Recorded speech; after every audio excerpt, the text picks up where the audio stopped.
तो स्वागत है आपका एक नए वीडियो में।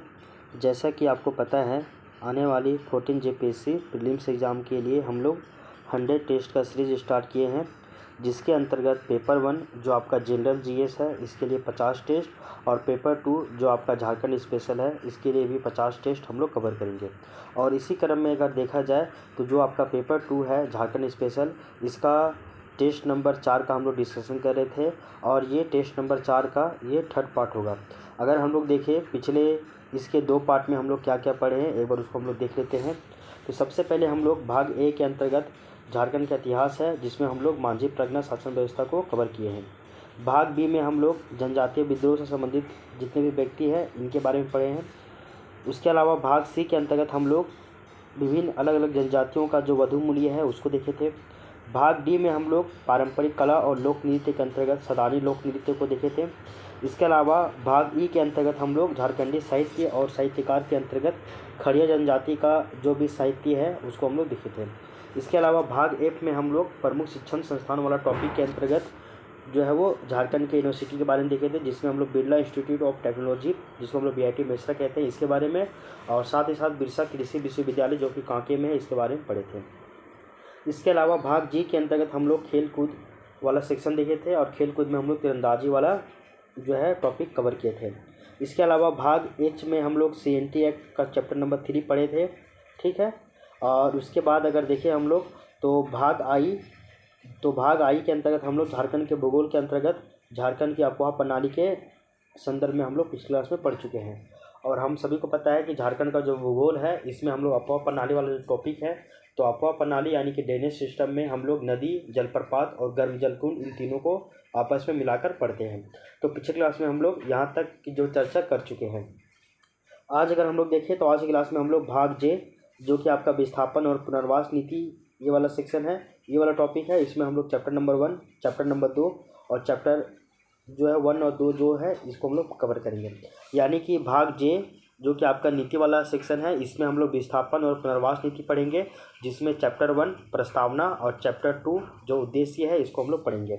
इसके अलावा भाग के जिसके अंतर्गत प्रमुख उद्योग, उसका नाम, उसका स्थान और औद्योगिक विकास वाला सेक्शन है, इसमें हम लोग कोयला धोवन उद्योग के बारे में पढ़ेंगे। इसके अलावा भाग एल के अंतर्गत झारखंड की योजना और उप योजना को कवर करेंगे, जिसमें हम लोग कृषि और ग्रामीण विकास से संबंधित जितनी भी योजना झारखंड में चलाए जा रहे हैं इनको हम लोग कवर करेंगे। भाग एम में हम लोग जंगल प्रबंधन और वन्य जीव जंतु संरक्षण कार्य, इसके अंतर्गत हम लोग पलामू बाघ आरक्ष्य यानी कि पलामू टाइगर रिजर्व और बाघ कॉरिडोर के बारे में पढ़ेंगे। वहीं भाग एन जो है इसके अंतर्गत हम लोग पर्यावरण संबंधित तथ्य के अंतर्गत ध्वनि प्रदूषण को कवर करेंगे। भाग ओ जो कि आपका है झारखंड में आपदा प्रबंधन, और इसमें हम लोग राष्ट्रीय आपदा प्रबंधन अधिनियम जो कि 2005 में आया था, इसके जो अलग अलग जितने भी इम्पोर्टेंट धारा है इनको हम लोग कवर करने का प्रयास करते हैं, ठीक है। तो आइए स्टार्ट करेंगे हम लोग आज की क्लास। तो सबसे पहले हम लोग भाग जे विस्थापन और पुनर्वास नीति को कवर करेंगे, जिसका चैप्टर 1 और चैप्टर 2 आज हम लोग पढ़ने वाले हैं, ठीक है।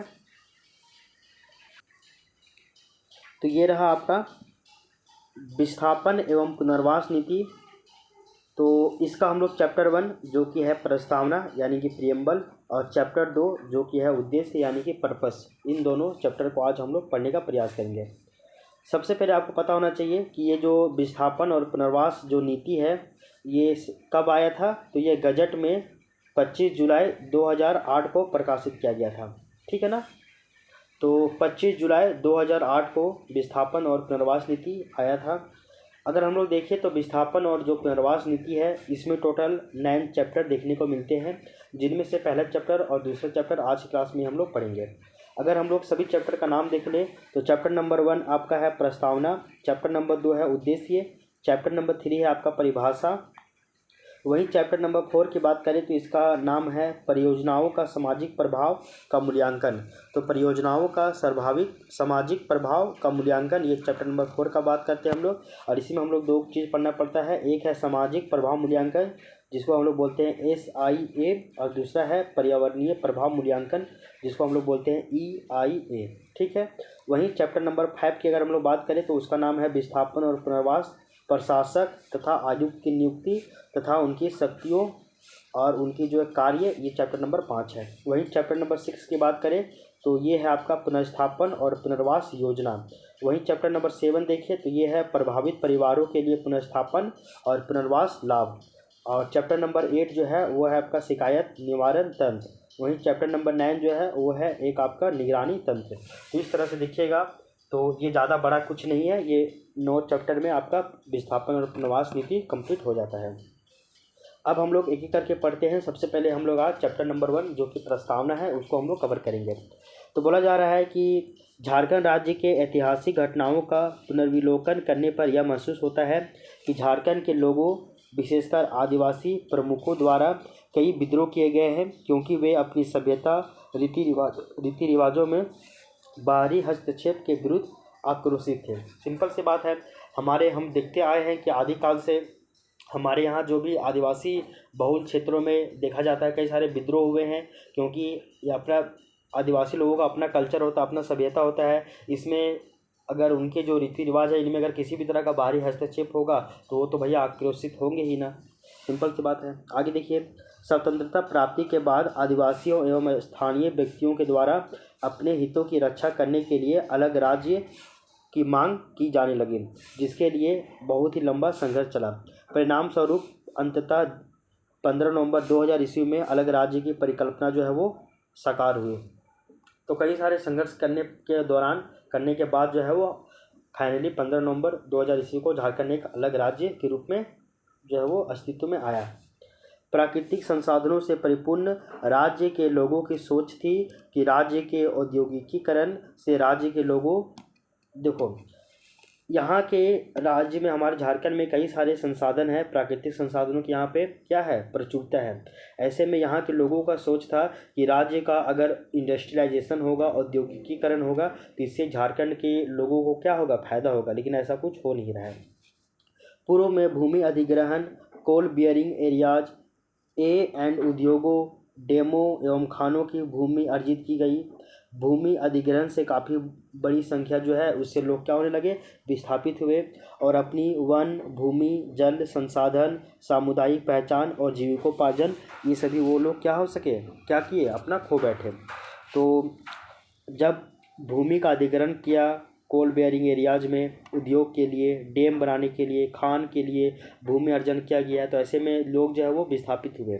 ठीक है, अतः औद्योगिकीकरण एवं उद्योग इत्यादि के लिए भूमि अधिग्रहण के परिप्रेक्ष्य में आवश्यक है कि वर्तमान स्थिति का आकलन करते हुए उपयुक्त पुनर्स्थापन और पुनर्वास जो है वो नीति तैयार की जाए, जिससे पूंजी निवेशकों के साथ साथ उससे प्रभावित लोगों को भी क्या किया जा सके, कल्याण उनका भी सुनिश्चित किया जा सके। तो जो भी लोग भूमि अधिग्रहण करने के बाद जो भी लोग विस्थापित हुए हैं उनको फिर से पुनर्स्थापित करने के लिए बेहतर नीति सरकार को बनाना होगा, ताकि उससे सभी लोगों का कल्याण क्या हो सके, फुलफिल हो सके।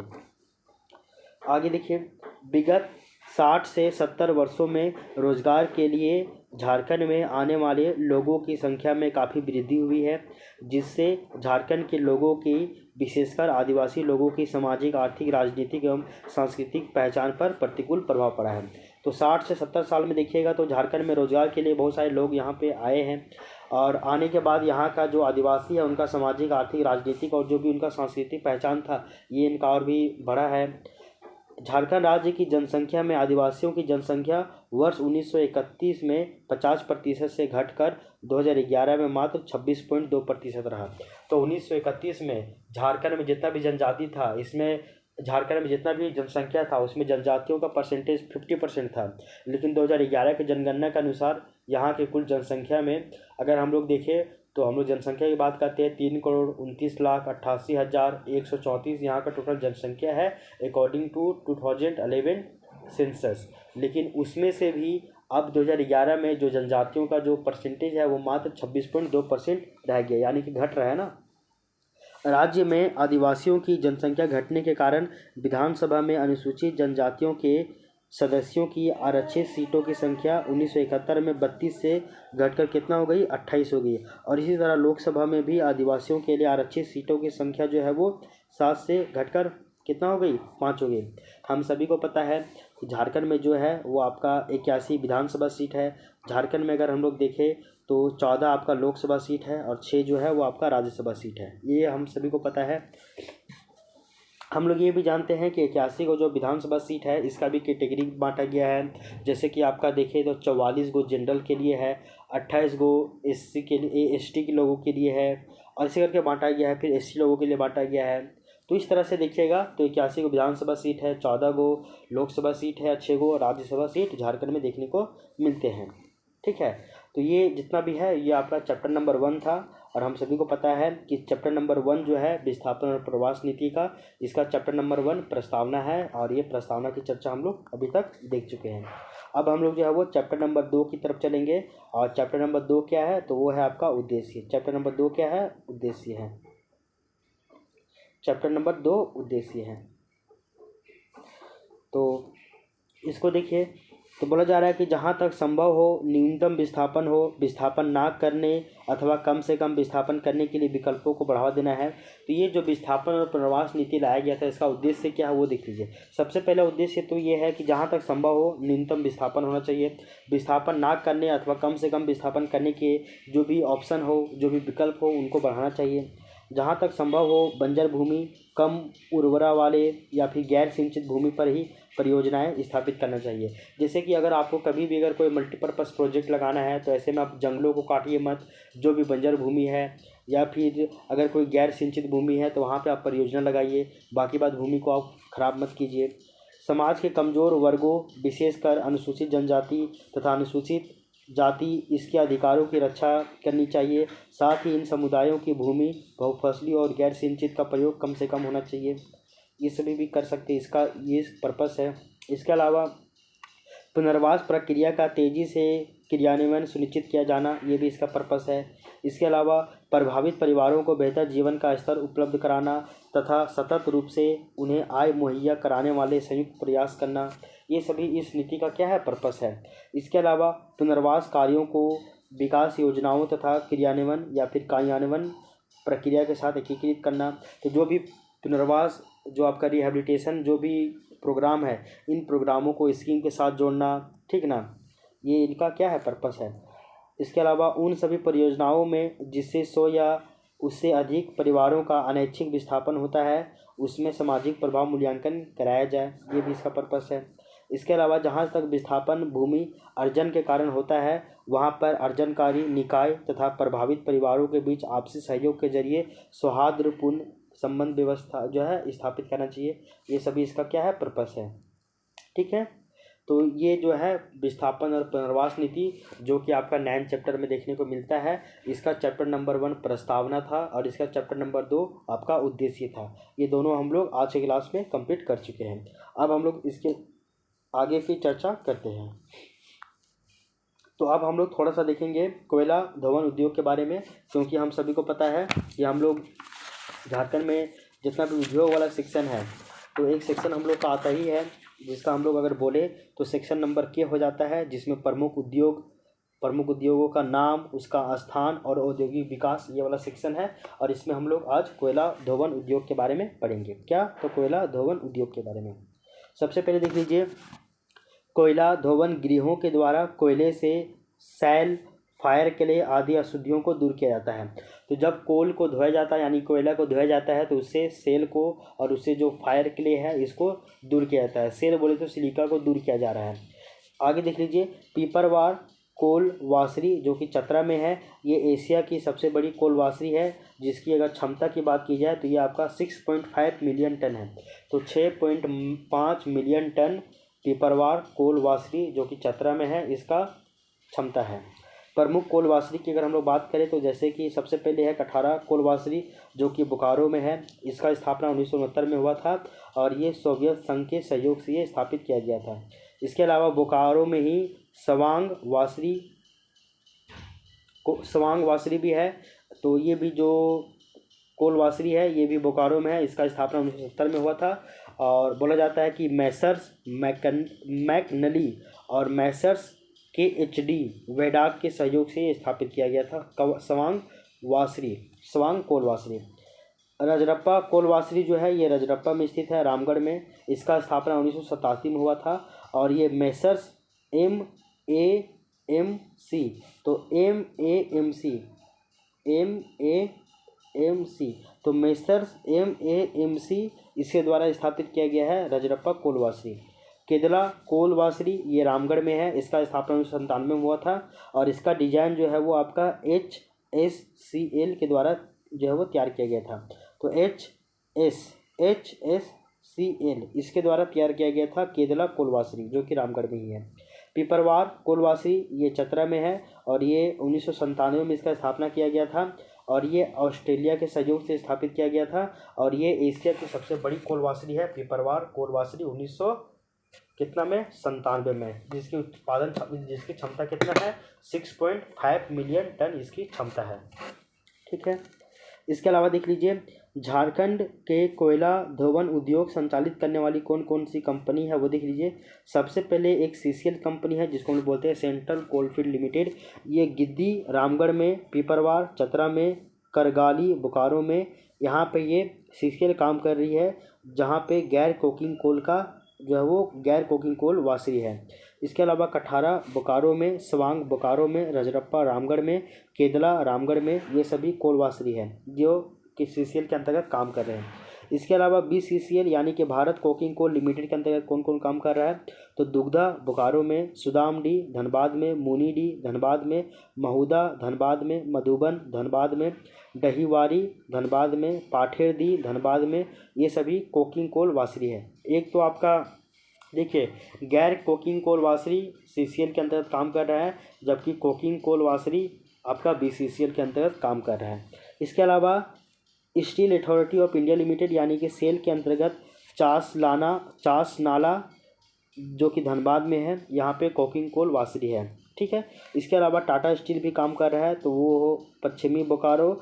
उसके अलावा आपका धनबाद में एक जगह है जामा डोभा यहाँ पे, और धनबाद में एक और जगह है भेला टाँड़, यहाँ पे भी जो है वो टाटा स्टील कार्यरत है कोल वासरी के रूप में, और यहाँ पे कोकिंग कोल वासरी है।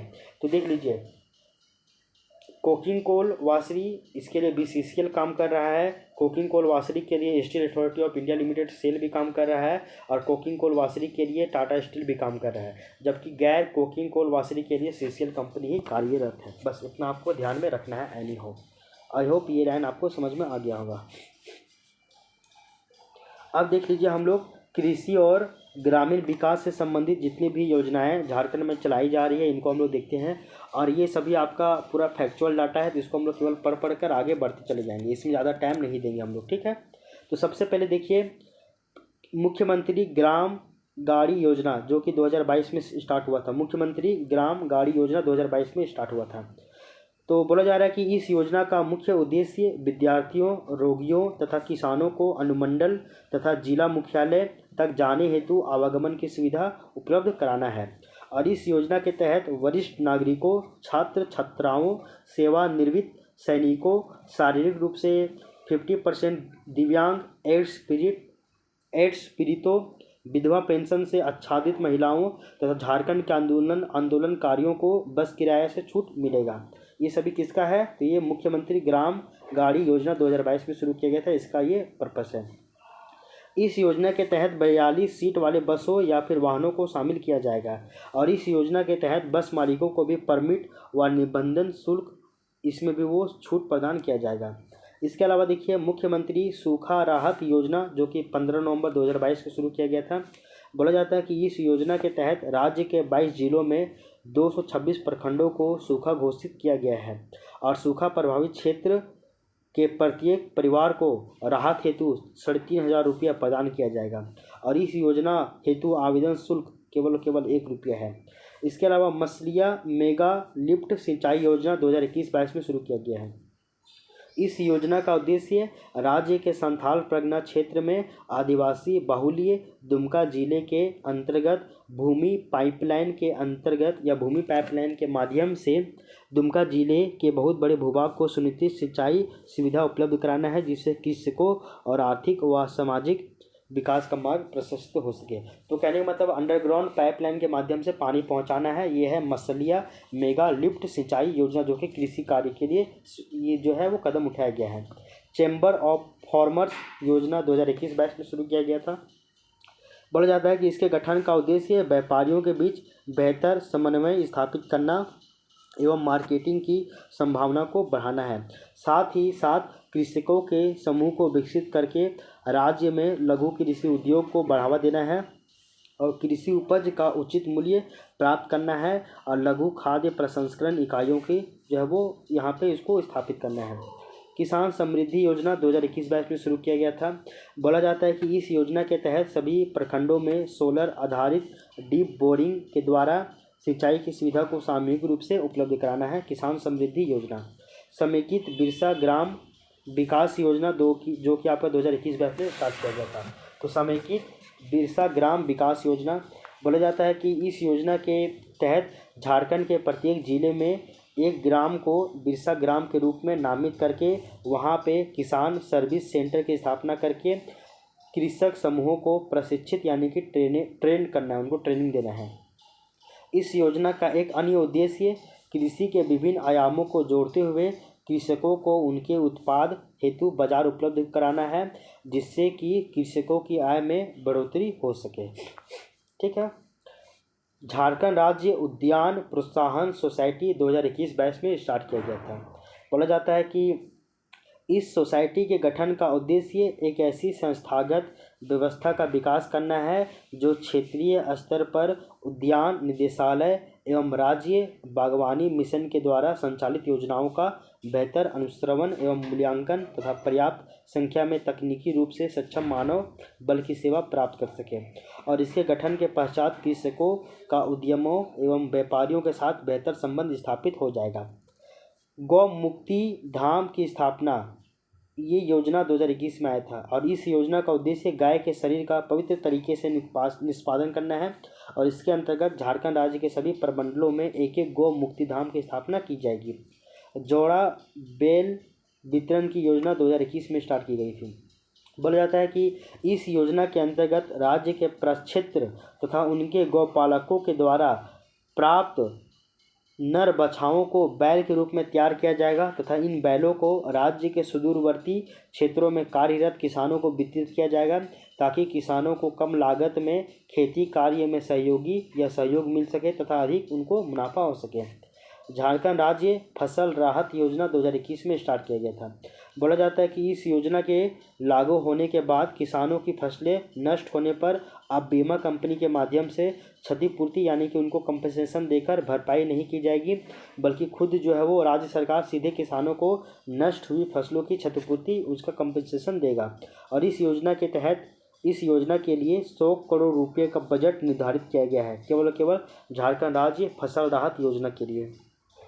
इस योजना के तहत किसी भी तरह की प्राकृतिक आपदा और प्राकृतिक घटनाओं के कारण फसल की क्षति होने पर किसानों को राज्य सरकार सीधे आर्थिक सहायता प्रदान करेगी। समेकित मत्स्य पालन योजना 2021 में आया था।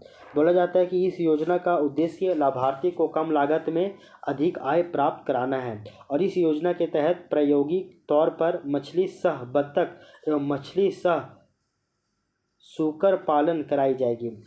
अब देख लीजिए जोहार योजना। तो जोहार योजना का तात्पर्य क्या है? तो झारखंड जोहार का फुल फॉर्म होता है क्या होता है देख लीजिए।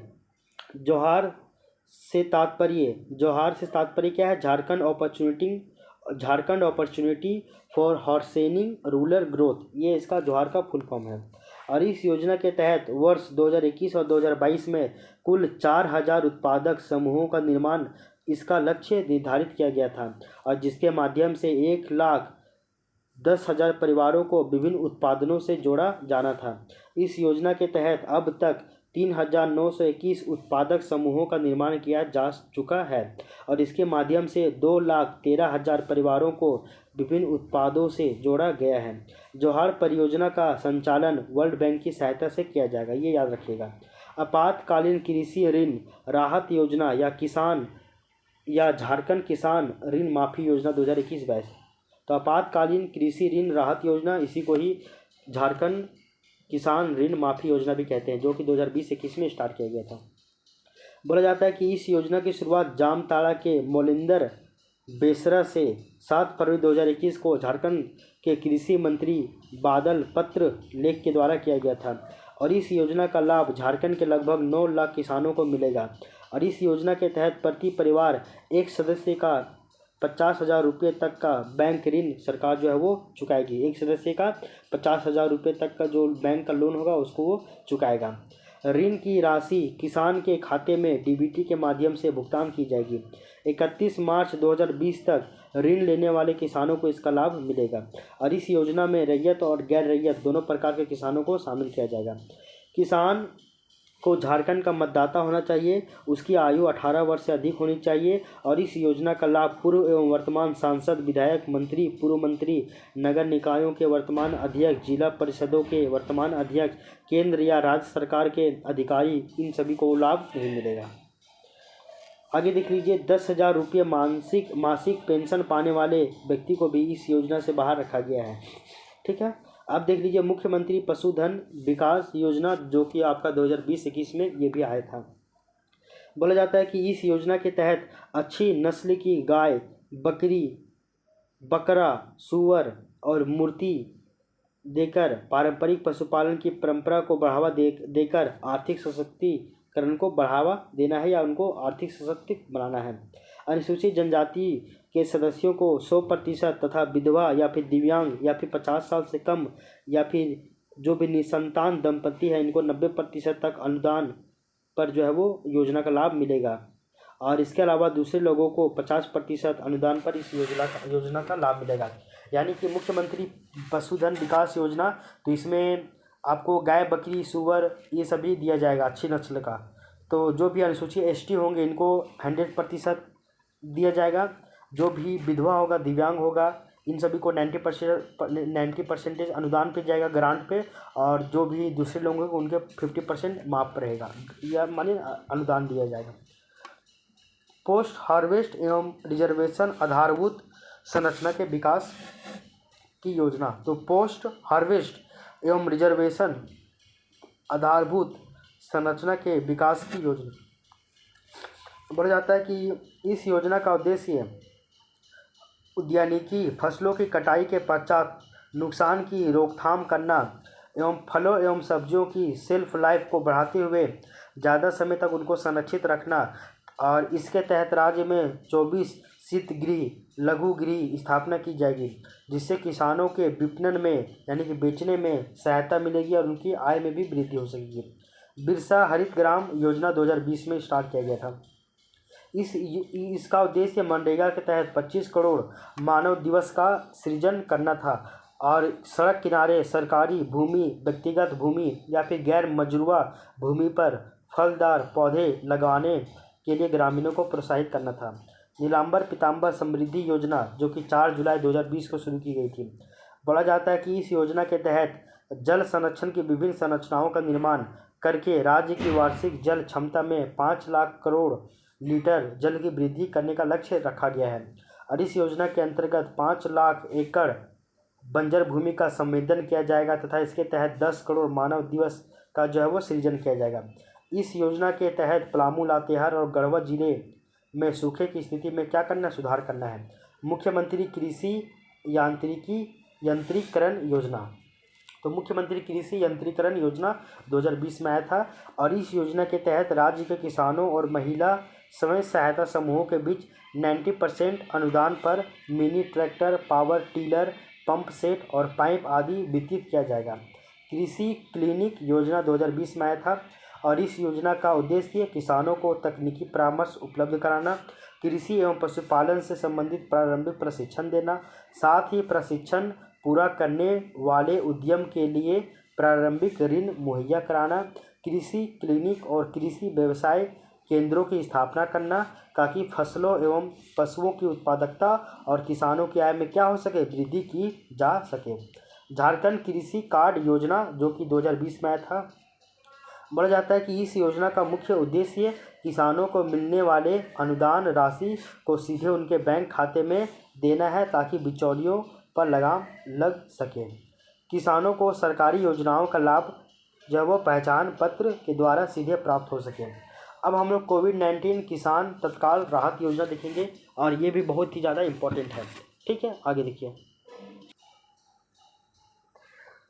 ये रहा, तो बोला जा रहा है कि इस योजना के तहत डेयरी से संबंधित किसानों को बिना किसी बिना किसी शर्त के 50,000 रुपये तक की राशि उनको ऋण के रूप में प्रदान किया जाएगा। अटल ग्रामोत्थान योजना 2019-20 में आया था और इसका क्या है, तो राज्य के गांवों को मॉडल गांव के रूप में विकसित करना इस योजना का पर्पस था। मुख्यमंत्री कृषि आशीर्वाद योजना 10 अगस्त 2019 को स्टार्ट किया गया था। बोला जाता है कि इस योजना का जो शुभारंभ है वो रांची के उपराष्ट्रपति रांची से हुआ था और उस समय जो 2019 में उपराष्ट्रपति थे वेंकैया नायडू, इनके द्वारा किया गया था। कृषि उत्पादन में वृद्धि कर किसानों को संकट से उबारना था और इस योजना के तहत राज्य के किसानों को खरीफ फसल के लिए 5,000 रुपये प्रति एकड़, अधिकतम 25,000 रुपये 5 एकड़ भूमि के लिए और 2 बराबर किस्तों में अनुदान दिया जाएगा और यह भुगतान डीबीटी के माध्यम से किसानों के बैंक खाते में दिया जाएगा। और इस योजना का जो लाभ है वो लाभ प्राप्त करने हेतु न्यूनतम उम्र जो है वो 18 वर्ष होना चाहिए और इस योजना से राज्य के लगभग 22,76,000 लघु एवं सीमांत किसानों को लाभ मिलेगा। इस योजना का संचालन हेतु लगभग 2250 करोड़ रुपये व्यय का अनुमान लगाया गया है। किसानों को कृषि विभाग की योजनाओं की जानकारी प्रदान कराने हेतु इस योजना के साथ साथ सारथी रथ अभियान शुरू किया गया है। झारखंड मुफ्त मोबाइल फ़ोन योजना 2018। इस योजना का मुख्य उद्देश्य किसानों को ऑनलाइन कृषि से जोड़ना है और इस योजना के तहत राज्य के 28 लाख किसानों को स्मार्टफोन प्रदान करने का लक्ष्य निर्धारित किया गया है और किसानों की ई-नैम पोर्टल से इनको जोड़ा जाएगा ताकि उन्हें अपने उत्पाद बेचने में काफ़ी ज़्यादा सहायता हो। मुख्यमंत्री शहीद ग्राम विकास योजना 18 दिसंबर 2017 को लाया गया था और इस योजना का उद्देश्य झारखंड राज्य के शहीदों के गांवों का विकास करना है और इस योजना की जो शुरुआत है वो झारखंड राज्य के खूंटी जिले से किया गया था और बिरसा मुंडा के गांव उलिहातू गांव से किया गया था और इस योजना के तहत शहीदों के गांव में विकास से संबंधित सभी आधारभूत सुविधाएं उपलब्ध कराई जाएगी और इसके तहत कुल 30 को गाँव जो है वो चयन किया गया है।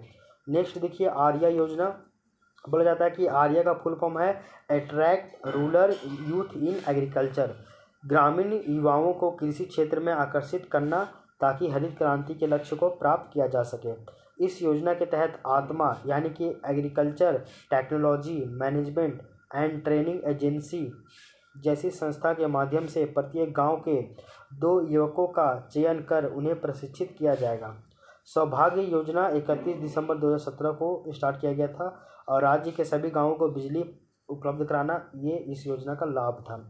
खुदिया बियर योजना 18 दिसंबर 2016 को स्टार्ट किया गया था और मुख्य उद्देश्य जो है वो भूमि की सिंचाई करना था।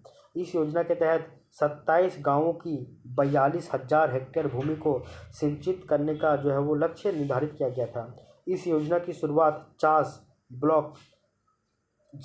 ब्लॉक के प्रखंड गवी बराज धनबाद गोविंदपुर में 272 करोड़ की लागत से किया गया था।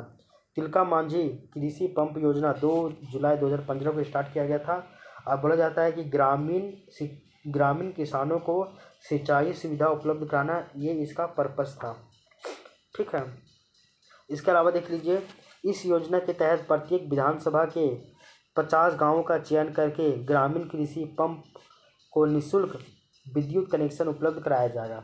मुख्यमंत्री स्मार्ट ग्राम योजना 2015 में आया था। बोला जाता है कि गाँवों का आर्थिक सामाजिक तथा सांस्कृतिक उत्थान करना इसका पर्पस है। डेयरी पशु विकास कार्यक्रम 2005 में आया था। बोला जाता है कि ग्रामीण क्षेत्र में पशुओं के नस्ल में सुधार करके दुग्ध उत्पादन बढ़ाना था और इस योजना के लिए भारत एग्रीकल्चर इंडस्ट्रीज फाउंडेशन का अभिकर्ता नियुक्त किया गया था। गोकुल ग्राम विकास योजना 2002 में स्टार्ट किया गया था और इस योजना का उद्देश्य राज्य के सभी गांवों का चहुमुखी विकास करना था। दुग्ध उत्पादकों हेतु प्रशिक्षण एवं प्रसार कार्यक्रम। तो इस योजना का उद्देश्य ग्रामीण क्षेत्रों में दुग्ध उत्पादकों को विभिन्न माध्यमों लघु प्रशिक्षण पत्र पत्रिका सेमिनार कार्यशाला प्रदर्शनी आदि इनके द्वारा निःशुल्क प्रशिक्षण प्रदान करके उनकी आर्थिक जो है वो उनका उन्नयन करना है। मुख्यमंत्री ग्राम सेतु योजना 2001 में स्टार्ट किया गया था। बोला जाता है कि इस योजना का उद्देश्य प्रखंड मुख्यालय से जोड़ने वाले सड़कों में पुल पुलिया का निर्माण करना है ताकि आवागमन को सुगम बनाया जा सके। तो आई होप यहाँ तक की बातें जो है वो आपको समझ में आ गई होगी। तो ये जो है वो हम लोगों का जो है वो आपका कृषि और ग्रामीण विकास से संबंधित जितनी भी योजनाएं झारखंड में भी संचालित थी वो हम लोग सभी देख चुके हैं।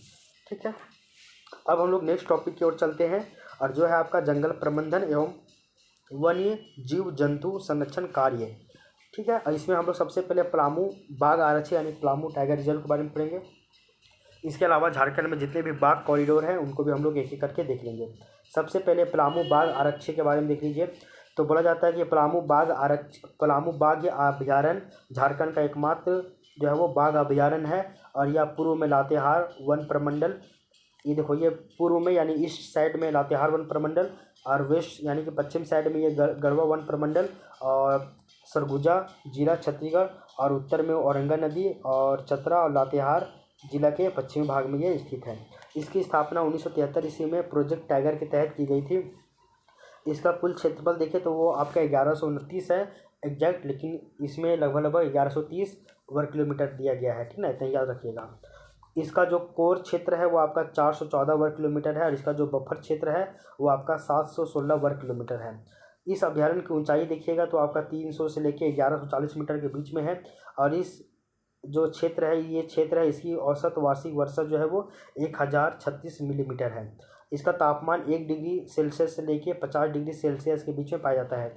मुख्य नदी की बात की जाए तो औरंगा नदी और कोयल नदी है।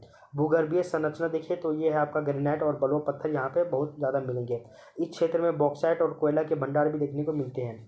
यहाँ के वन जो है वो आपका शुष्क पर्णपाती वन, साल वन और बांस वन यहाँ के प्रमुख है। कुल 970 वनस्पति प्रजातियाँ इस क्षेत्र में लगभग पाई जाती है। 139 प्रकार की घास की जो है प्रजाति यहाँ पे पाई जाती है। स्तनधारी जीव तो 47 प्रजाति, पक्षी 174 प्रजाति, सरीसृप 25 प्रजाति। वन्य जीव संरक्षण अधिनियम 1972 के अनुसार जो है वो 16 प्रजाति जो है वो अनुसूची वन में आते हैं। प्रमुख जीव तो यहाँ पे बाघ है, हाथी है, तेंदुआ है, गौर है, भालू है, अजगर है। अभ्यारण्य में सर्वाधिक डार्क साइट मिला है, जिसके बाद यह एस्ट्रोफोटोग्राफिक हब के रूप में ज़्यादा जो है वो विकसित हो गया है। 20 जनवरी 2014 को पलामू टाइगर कंजर्वेशन फाउंडेशन यानी कि PTCF की स्थापना की गई थी। और PTCF यानी कि पलामू टाइगर कंजर्वेशन फाउंडेशन, इसका जो उद्देश्य है वो वन्य जीव संरक्षण, अनुसंधान और जलवायु परिवर्तन प्रबंधन, ये इसका उद्देश्य है। अब हम लोग बाघ कॉरिडोर के बारे में देखते हैं नेक्स्ट। तो झारखंड में बाघ कॉरिडोर की संख्या कितना है? 1 है। उसका नाम क्या है? तो गुरु घासीदास पलामू लावालोंग बाघ कॉरिडोर। इसका विस्तार झारखंड और छत्तीसगढ़ में देखने को मिलता है। आप थोड़ा सा देख लीजिए नया टॉपिक जो कि है आपका ध्वनि प्रदूषण के बारे में हम लोग देखेंगे। तो ध्वनि प्रदूषण के बारे में देखिए, बोला जा रहा है कि ध्वनि का अत्यधिक स्तर या अवांछित तरीके से उत्पन्न ध्वनि जो जीव जंतुओं तथा मनुष्यों के लिए शारीरिक और मानसिक स्वास्थ्य पर नकारात्मक प्रभाव डाले उसे ही हम लोग ध्वनि प्रदूषण कहते हैं। वैश्विक स्तर पर दिन में अधिकतम 45 डेसिबल तथा रात में अधिकतम 35 डेसिबल ये होना चाहिए, और इससे अधिक ध्वनि मानव स्वास्थ्य के लिए हानिकारक मानी जाती है। ठीक है, ध्वनि प्रदूषण के प्रमुख स्रोत कौन कौन है वो देख लीजिए। मानव निर्मित स्रोत तो औद्योगिक और निर्माण गतिविधियां, यातायात जैसे कि वाहन, ट्रेन, विमान, इसके अलावा लाउड स्पीकर, डीजे, पटाखे, मनोरंजन हेतु बनाए गए ध्वनि उपकरण जैसे कि आपका ईयरफोन, ईयरबड्स, ये सभी। प्राकृतिक स्रोत आंधी, तूफान, वर्षा, बिजली, भूकंप, चक्रवात इत्यादि हैं।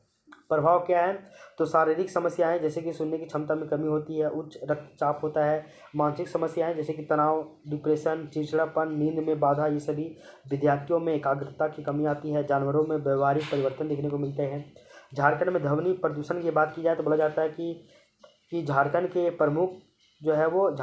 प्रमुख कारण क्या क्या है? तो यहाँ पे त्योहारों में लाउड स्पीकर बजता है और डीजे पर अत्यधिक उपयोग होता है। औद्योगिक गतिविधियाँ यहाँ पे ज़्यादा है। शहरी क्षेत्रों में बढ़ता यातायात, विवाह और सांस्कृतिक आयोजनों में अधिक ध्वनि उत्पादन, ये आपका ध्वनि प्रदूषण का कारण है। इसके अलावा 2024 के दिसंबर से रात 10 बजे के बाद लाउड स्पीकर और ध्वनि उपकरणों पर प्रतिबंध लगाया गया है। तो सितंबर 2024 से 10 बजे के बाद लाउड स्पीकर बजाना मना है। रात में ध्वनि सीमा से अधिक होने पर लगभग 66% शिकायतें झारखंड में ही दर्ज की जाती है। तो हमेशा याद रख लीजिएगा कि 45 डेसिबल दिन में और 35 डेसिबल रात में इतना ही होना चाहिए वैश्विक स्तर पर। अब देखिए राष्ट्रीय आपदा प्रबंधन अधिनियम 2005, ये हम लोग का लास्ट टॉपिक है अभी। तो राष्ट्रीय आपदा प्रबंधन अधिनियम जो कि 2005 में आया था, इसको देख लेते हैं। इसका अलग अलग धारा 1 क्या कहता है, तो धारा 1 अधिनियम का नाम और उसका प्रारंभ के बारे में बताता है और बोलता है कि ये 27 सितंबर 2006 से लागू होता है। धारा 2 जो है वो आपका परिभाषा का चर्चा करता है। धारा 3 NDMA का गठन करता है, जिसका अध्यक्ष प्रधानमंत्री होंगे और इसमें अधिकतम 9 सदस्य होंगे। इसका उपाध्यक्ष जो है वो अध्यक्ष के द्वारा नामित कोई व्यक्ति होगा। धारा 3 इसका अधिवेशन का बात करता है, जिसमें अध्यक्ष अनुपस्थित होने पर उपाध्यक्ष जो है वो अध्यक्ष का कार्य करेगा। धारा 5 NDMA के अधिकारियों और कर्मचारियों की नियुक्ति जो है वो केंद्र सरकार के द्वारा किया जाएगा, यह बतलाता है। धारा 6 ये NDMA के प्रमुख कार्य की चर्चा करता है, बोलता है कि राष्ट्रीय आपदा प्रबंधन योजना की स्वीकृति, राष्ट्रीय नीति बनाना, मंत्रालयों के कार्यों का समन्वय करना, न्यूनतम मानक तय करना, ये सभी इसके काम हैं। इसके अलावा आपदा की स्थिति में राज्यों को सहायता देना, ये भी इसका काम है। धारा 7 क्या है वो देख लीजिए, सलाहकार समिति यानी कि एडवाइजरी कमेटी बनाना। तो बोला जाता है कि NDMA द्वारा गठित राष्ट्रीय प्रबंधन विशेषज्ञ शामिल इसमें रहते हैं। धारा 8 क्या है, तो NEC यानी कि नेशनल एग्जीक्यूटिव कमेटी, इसका गठन करना, जिसमें गृह सचिव अध्यक्ष होते हैं, अन्य जो सचिव है वो इसके सदस्य होते हैं और ये NDMA की सहायता करता है। कौन, तो NEC। इसके अलावा धारा 9 में क्या है, तो NEC की जो है वो आपका उप समिति होगा, यानी कि नेशनल एग्जीक्यूटिव कमेटी। ये जो बोला जा रहा है कि किसी भी सदस्य को अध्यक्ष बनाकर उप समिति गठन कर सकती है। धारा 11 क्या है, तो राष्ट्रीय आपदा प्रबंधन योजना NDMP बोला जाता है कि विशेषज्ञों की सलाह से NEC द्वारा तैयार किया जाएगा और Sendai framework for disaster risk reduction यानी कि SFDRR के अनुरूप ये काम करेगी। हर वर्ष इसका पुनरीक्षण किया जाएगा। नवीनतम NDMP जो है वो 1 जून 2016 को गठित किया गया था। धारा 42 क्या है, तो राष्ट्रीय आपदा प्रबंधन संस्थान यानी कि national institute of disaster management, ये NIDM, इसका चर्चा करता है। बोला जाता है कि NIDM का गठन केंद्र सरकार द्वारा होगा। इसके सदस्य केंद्र सरकार के द्वारा सदस्यों की संख्या जो है वो विदित की जाएगी। इसका उद्देश्य आपदा प्रबंधन हेतु क्षमता निर्माण करना है। धारा 44 क्या बोलता है, तो राष्ट्रीय आपदा मोचन बल यानी कि नेशनल डिजास्टर रिस्पांस फोर्स यानी कि NDRF का गठन करना।